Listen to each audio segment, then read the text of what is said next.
मिथिले सन पावन धरती पर जन्मी जन्म जन्मांत। मिथिले सन पावन धरती पर जन्मी जन्म जन्मांत। करी बिनती कर जोड़ी है मैया, यह दिया वरदान, यह दिया वरदान। तो गंगा कैसेट प्रस्तुत कर रहल छथि मिथिलाक लाल गोविंद झाक आवाज में एकटा और भगवती गीतक अनुपम संग्रह मैया मिथिले करी बास। तो सुनल जाओ गंगा कैसेटक ई भक्तिमय प्रस्तुति मैया मिथिले करी बास। या कुंदेन्दु तुषार हार धवला, या शुभ्रवस्त्रावृता, या बीना वरदंड मंडित करा, या श्वेत पज्ञासना, या ब्रह्मच्युत शंकर प्रभृत वै सदा वंदिता, सा मा पातु सरस्वती भगवती निःशेष जाड्यापः, भगवती निःशेष जाड्यापः।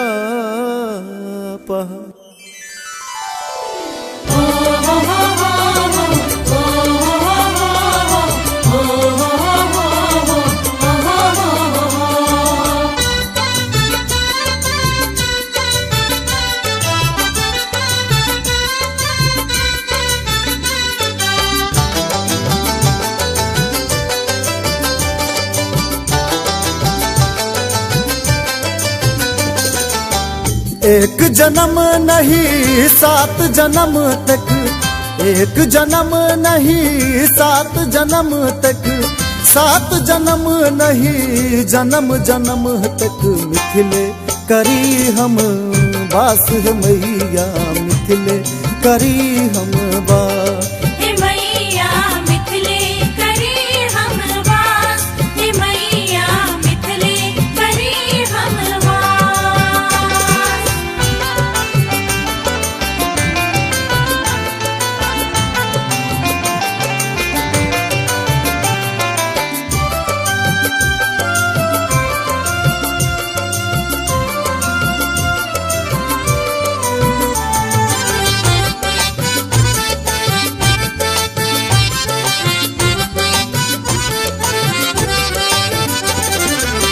सीता रूप अच्छी मैया रही के, जे बेटी छली यही धरती के।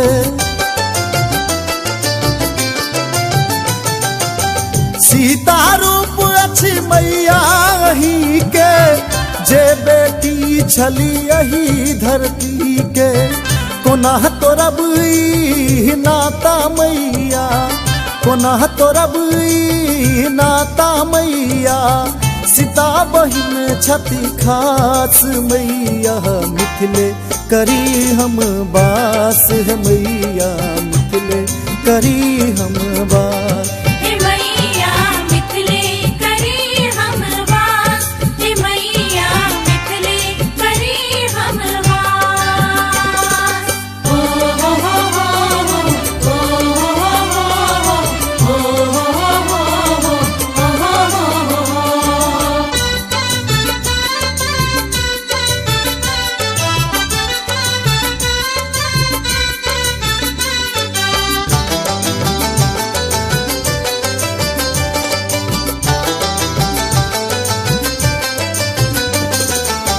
नित पोखर स्नान करी हम, कुल देवी के ध्यान धरी हम।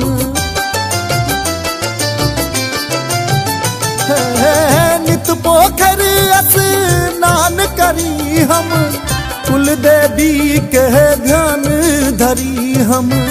जन्म जन्म तक बनल रही माँ, जन्म जन्म तक बनल रही माँ। अही शरण के दास मैया, मिथिले करी हम बास है मैया, मिथिले करी हम बास।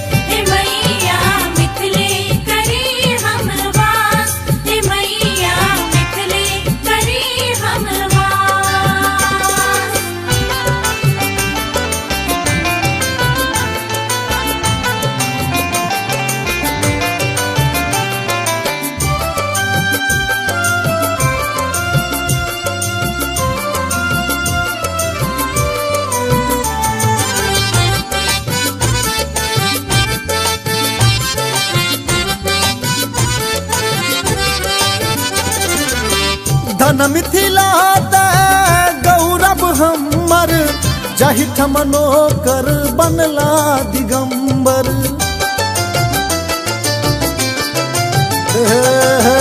धन मिथिला ते गौरव हमर, जाहि ठमनो कर बनला दिगंबर।